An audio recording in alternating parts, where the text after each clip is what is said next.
देखिए एक विक्रेता है, विक्रेता 2 गो साड़ी खरीदता है, ठीक है, और उनमें से प्रत्येक साड़ी का मूल्य कितना है? उसमें से क्या करता है कि एक साड़ी पर वह 10% लाभ कमाता है और दोनों मिलाकर के कितना प्रतिशत लाभ कमाता है? 8%।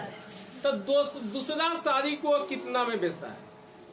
समझ में आया? नहीं समझ आया तो एक बार रिपीट करते हैं। एक विक्रेता कितने साड़ी खरीदते हैं? दोनों साड़ी को किस दर से?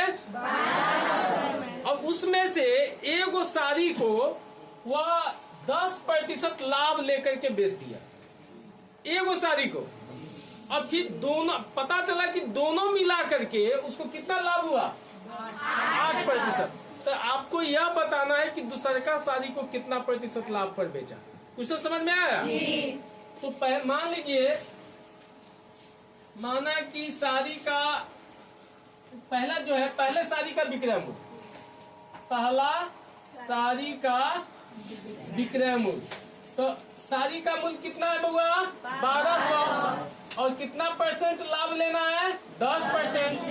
क्या 1200 रुपया इसका खरीदारी रेट है, और इसी का क्या परसेंट? 10%। तो 1200 प्लस 1200 गुने 10/100, 2 शून्य से 2 शून्य, 1200 प्लस 120, तो कितना आ गया? 1320 रुपया। यानी पहलका साड़ी को 10% लाभ लेने के लिए उसको कितना में बेचेगा? अब खरीदा था कितना में? यानी 300, मतलब 120 रुपया ज्यादा में।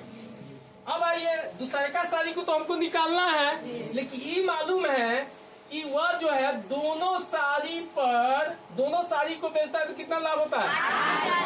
तो दोनों साड़ी पर विक्रय मूल्य, तो 2 गो साड़ी बेचेगा तो 12 2400। तो 2400 प्लस 2400 का क्या परसेंट? 8%। तो 2400 प्लस 2400 गुने 8/100, 2 शून्य से 2 शून्य कर।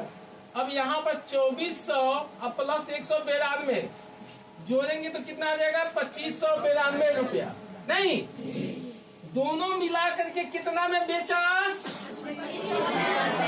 उसमें से एक साड़ी को कितना में बेच रहा है? तो दूसरी साड़ी का विक्रय मूल्य, दूसरी साड़ी का विक्रय मूल्य, इसमें से उसको क्या करेंगे? घटा देंगे। किसको? 1320 रुपया को। तो कितना रुपया आएगा? 1272 रुपया आ जाएगा। तो दूसरा साड़ी का विक्रय मूल्य कितना हो गया?